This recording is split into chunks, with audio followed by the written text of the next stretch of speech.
Welcome to Cheater Confessions. Let's get started with today's story.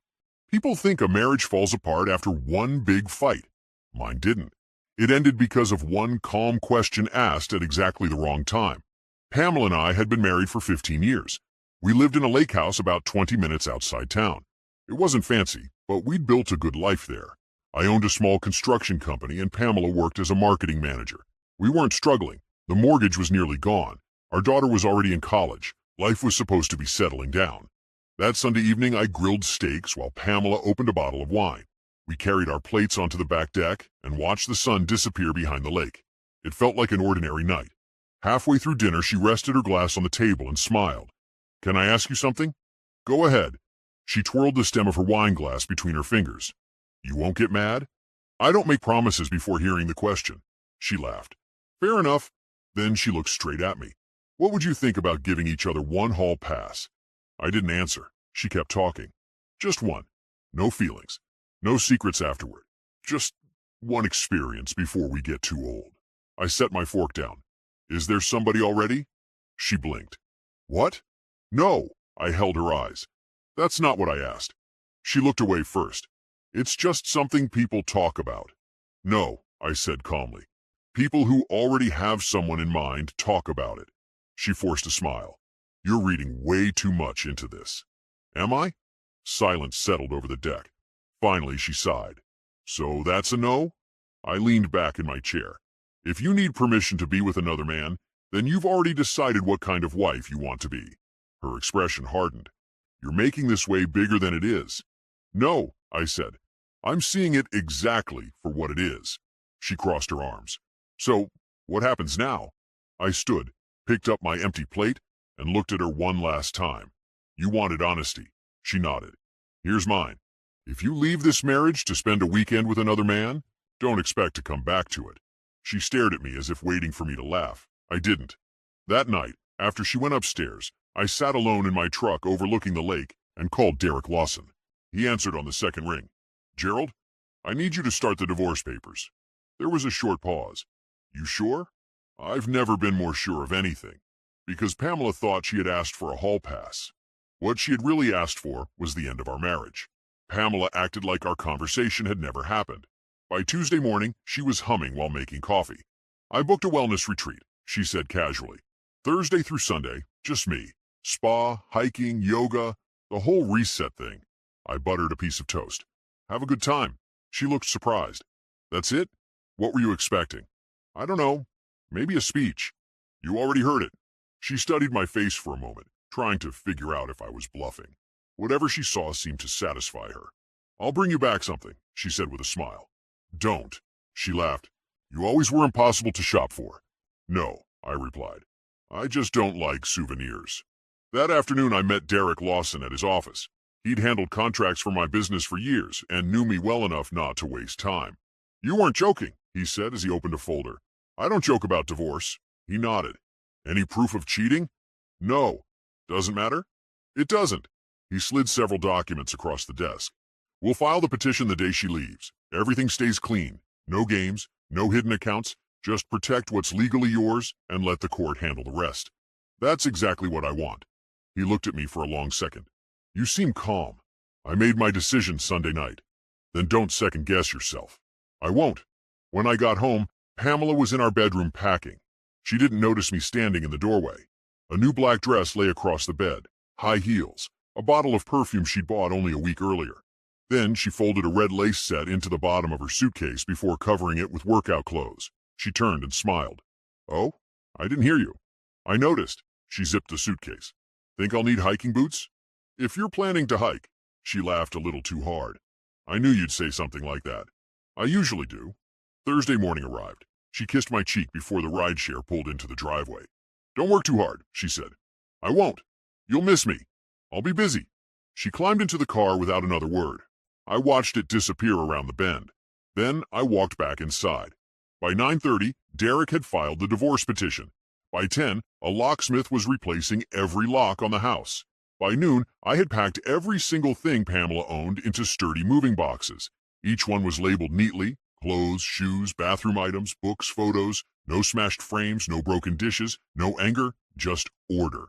As I taped the last box shut, I looked around the house. For the first time in years, it felt quiet. Sunday afternoon, I wasn't home.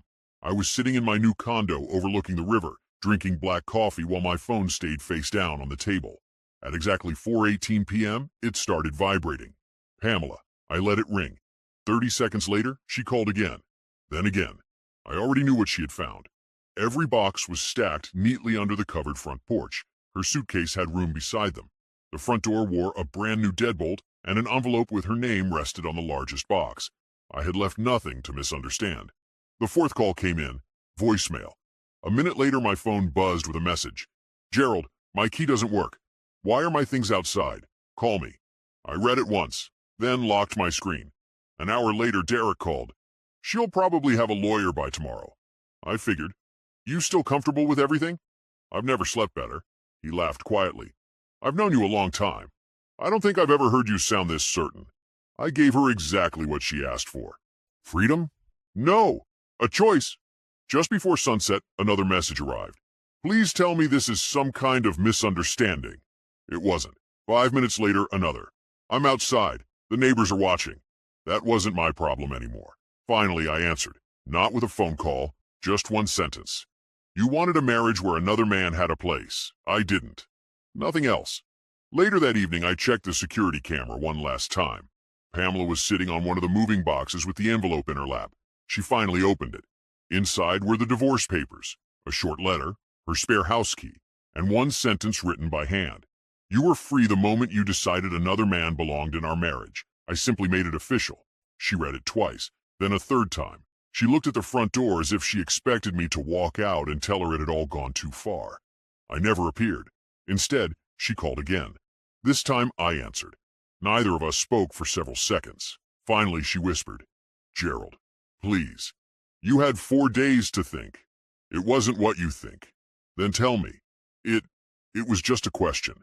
No, I kept my voice steady. It was a test, and you failed it. She started crying. So that's it? That's it. I ended the call before she could say another word. As I set the phone down, I looked around my new place. There wasn't much furniture yet. Just a couch, a table, a bed. But for the first time in a long time, every single thing in my home belonged to someone who still respected it. The next morning, Derek called. She hired an attorney. I expected that. He also told me she spent most of yesterday saying you overreacted. I smiled. That'll change. What makes you think so? Because sooner or later, someone will tell her the truth. I didn't have to wait long. 3 days later, Rachel Collins called me. Rachel and her husband Noah had been close friends of ours for years. I thought you should know, she said. Pamela came here tonight. I figured she would. She wanted us to tell her she was the victim. And? Rachel sighed. We couldn't. She told me everything afterward. Pamela had walked into their house already angry. I can't believe Gerald threw away 15 years over one conversation, she'd said. Rachel had stayed quiet. Noah had leaned against the kitchen counter with his arms folded. Pamela kept going.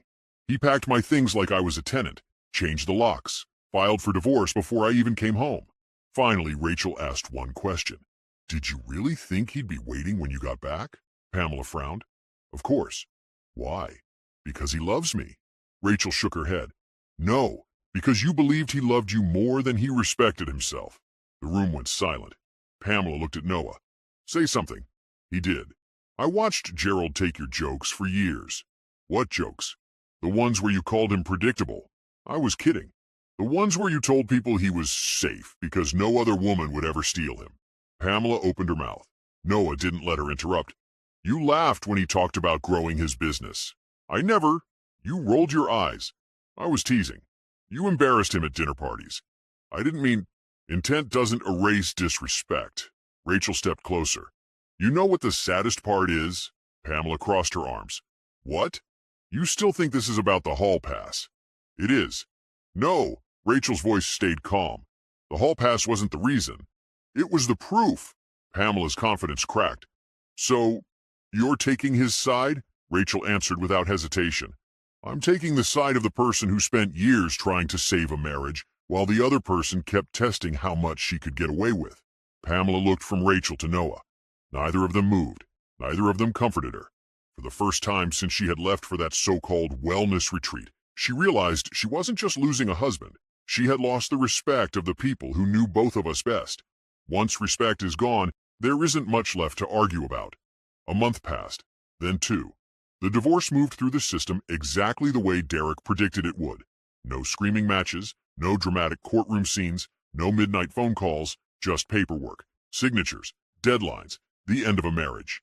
Meanwhile, I got busy. Not because I was trying to prove anything, because I finally had time. I started showing up at the gym again before work. I took fishing trips I'd been putting off for years. I expanded my construction company into 2 neighboring counties and hired another project manager. Most importantly, I stopped spending energy trying to keep someone happy who had already checked out. Funny how much time that frees up.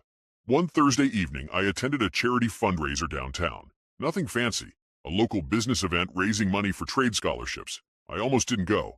I'm glad I did. That's where I met Emily Dawson. She was an architect working on several commercial projects in the area. We ended up sharing a table. The first thing she said to me was, "So you're Gerald Brooks." I laughed. "Should I be worried you know my name? Only if your buildings fall down." That got my attention. For the next hour, we talked about construction, business, and the lake area.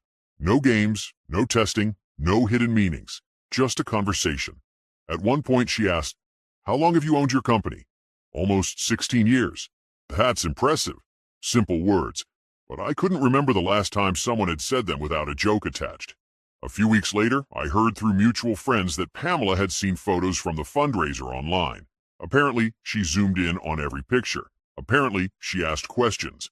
Apparently, she didn't like the answers. I wasn't surprised. People always think they're irreplaceable until they discover they aren't. One afternoon, my phone buzzed. A text from Pamela. The first message she'd sent in nearly 6 weeks. "Can we talk?" I stared at it, then put the phone back in my pocket. An hour later, another message arrived. "Please, just once." That one sat with me a little longer. Not because I missed her, because I wanted closure.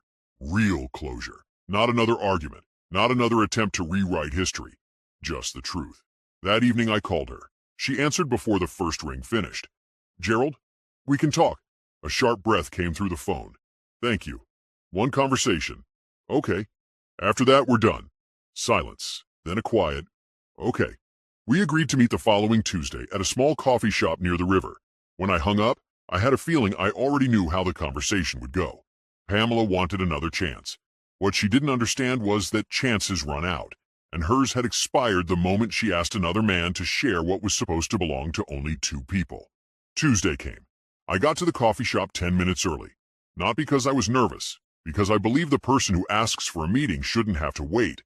Pamela walked in exactly at 2. She looked different. Not older, just quieter. She spotted me by the window and slowly sat across from me. For a few seconds, neither of us spoke. Finally, she broke the silence. "You look good." "I've been taking care of myself." She nodded. "I can see that." A server brought coffee. Neither of us touched it.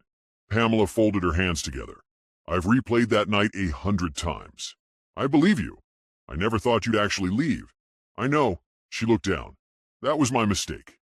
"No," I said calmly. "That was your confidence." She frowned. "I don't understand." "You believed there wasn't a line you could cross." She swallowed hard. "I wasn't planning to cheat. You were planning to ask permission. That's different." "No, Pamela. It really isn't." Her eyes filled with tears. "It was one stupid question." I leaned forward. "No. It was 15 years of little things leading to one final question." She stayed silent. "You laughed when I talked about expanding my business." "I was joking. You corrected me in front of people. I didn't mean anything by it. You made decisions without asking me. I thought, I know what you thought." She stopped talking. "You thought I'd always stay." She wiped at her eyes. "I loved you." "I know. I still do." I nodded once. "But respect comes before love." She looked confused. "I don't understand." "You can't love someone while treating them like they're optional." The words hung between us. She whispered, "I've been trying to figure out where I lost you. You didn't lose me in one day. You lost me a little at a time." Her shoulders dropped. "So, there really isn't another chance?" I answered honestly, "No." "What about that woman?" "Emily?" She nodded.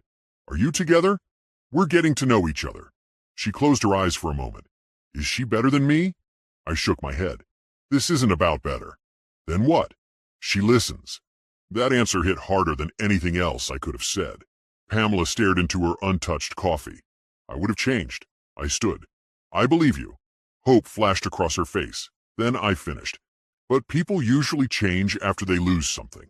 They rarely change enough to get it back. I placed enough cash on the table to cover both coffees. She looked up. So, this is goodbye? I met her eyes one last time. No, I said quietly. This was goodbye the night you asked for a hall pass.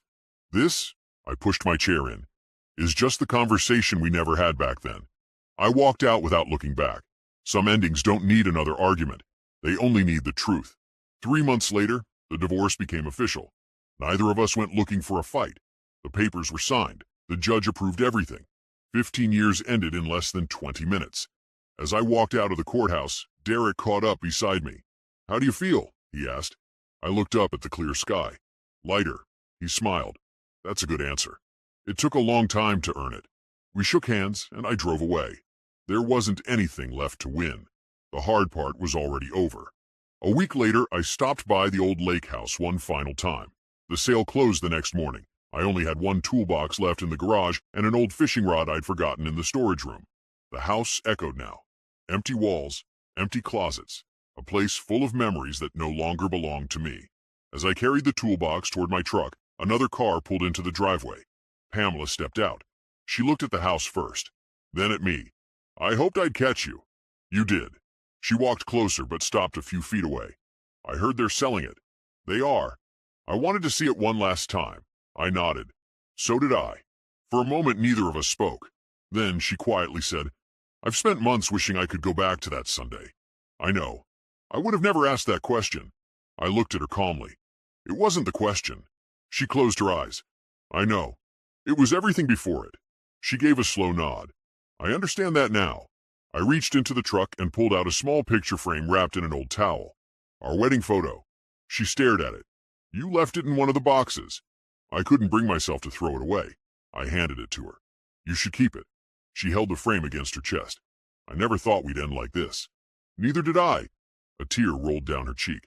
I'm sorry, Gerald. For the first time since all of this began, I believed she meant it. I know you are. She looked at me one last time. Do you think you'll ever forgive me? I thought about it for a second. I already have. Her eyes widened. You have? Forgiveness isn't the same as going back. She lowered her head. I guess I know that now. I climbed into my truck. Before closing the door, I looked at her one last time. You asked me for one weekend to see what life looked like without boundaries. I started the engine. I gave you something different. She waited.